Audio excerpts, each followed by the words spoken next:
দুই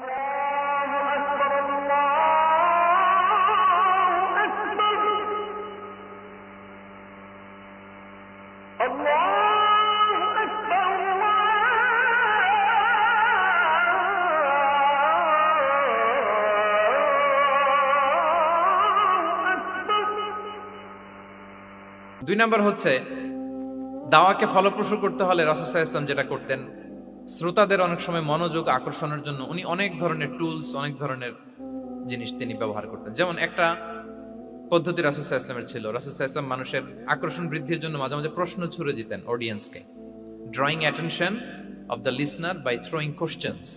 question throw করার মাধ্যমে অ্যাটেনশন গ্রো করতেন। হাদিসে এরকম অনেক উদাহরণ পাওয়া যায়। একটা ছোট্ট হাদিস শেয়ার করি, সহিহ মুসলিমে এসেছে। রাসূল সাল্লাল্লাহু আলাইহি ওয়াসাল্লাম একবার সাহাবাদেরকে বললেন, ইন্না মিনাশ শাজারি শাজারাতান লা ইয়াসকুতু ওয়ারাকুহা মাসালুহা মাসালুল মুসলিম। রাসূল সাল্লাল্লাহু আলাইহি ওয়াসাল্লাম জিজ্ঞেস করলেন, তোমরা কি কেউ বলতে পারবা বৃক্ষরাজির মধ্যে একটা বৃক্ষ আছে, মানে গাছের মধ্যে একটা গাছ আছে যেই গাছের কখনো পাতা ঝরে না, ওই গাছের পাতা কখনো ঝরে না। এর দৃষ্টান্ত হচ্ছে মুসলিমের দৃষ্টান্তের মতো। বলতো ফাহাদ্দিসুনি মা হিয়া, বলতো ওই গাছটা কি? কে বলতে পারো? আপনারা তো সব একেবারে পেরে গেছেন। তো সাহাবারা ওই দিন কেউ বলতে পারেন নাই। কারণ কি জানেন? একে তো আমরা জানি হাদিস স্টাডি করার কারণে। হাদিস স্টাডি না করলে তো আমরা বলতে পারতাম না। আমাদের দেশে তো খেজুর গাছ তো হয় না। তো ওনারা কেউ বলতে পারে না। এর কারণ হচ্ছে তারা ভাবছিল প্রশ্ন যেহেতু করছে, এটা যেন তেন প্রশ্ন, এটা কঠিন কোনো গাছের একটা নাম বলতে হবে। তো বাড়ির পাশে যে খেজুর গাছ, মদিনার অলিতে গলিতে যে খেজুর গাছ ভর্তি, এই দিকে আর ওনাদের অ্যাটেনশন যায় না। ওনারা চলে গেছে মরুভূমিতে, ইয়ামানে, তারপর একেবারে ডেজার্টের মাঝখানে কি কি ক্যাকটাস, গুলমলতা, কি কি গাছ আছে ওগুলো আওড়াচ্ছে মনে মনে। ভাবতেছে যে খেজুর গাছের কথা তো রাসূল সাল্লাল্লাহু আলাইহি ওয়াসাল্লাম আমাদের জিজ্ঞেস করার কথা না, এ তো আমাদের গাছ, বাড়ির পাশের গাছ। তো কেউই আর বলতে পারে নাই। এরপর রাসূল সাল্লাল্লাহু আলাইহি ওয়াসাল্লাম যখন দেখলেন সবাই অপারগ, রাসূল সাল্লাল্লাহু আলাইহি ওয়াসাল্লাম বললেন, ইন্নাহা আন-নাখলা, এটা হচ্ছে খেজুর গাছ, ডেট প্লান্ট।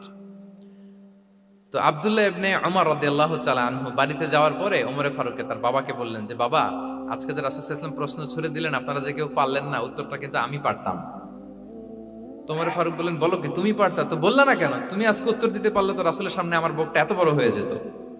মানে লাল উট পেলে আরবরা যেই খুশি, আমি এর চেয়ে বেশি খুশি হতাম।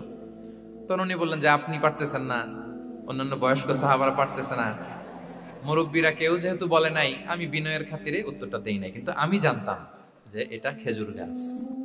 তাহলে দেখেন রাসূল সাল্লাল্লাহু আলাইহি ওয়াসাল্লাম অ্যাটেনশনটাকে ড্র করার জন্য প্রশ্ন ছুড়ে দিতেন।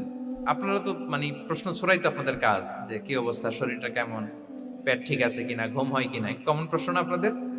আপনাদের কাছে গেলেই তো প্রথমে জিজ্ঞেস করে যে হজম হয় কিনা, তারপর ঘুম আসে কিনা, এই হয় কিনা, অনেক প্রশ্ন আপনারা করেন। তো এইভাবে আপনি যদি আস্তে আস্তে প্রশ্নের ছলে যদি তাকে আপনি দাওয়া দিতে চান, আপনি কিন্তু দিতে পারেন। এটা রাসূল সাল্লাল্লাহু আলাইহি ওয়াসাল্লামের একটা দাওয়া মেথডোলজি ছিল। দুইটা বলে ফেললাম।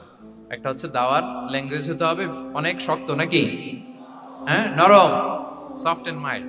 দুই নাম্বার হচ্ছে প্রশ্ন ছুড়ে দিয়ে শ্রোতাকে আকর্ষণ করা, মনোযোগ আকর্ষণ করা।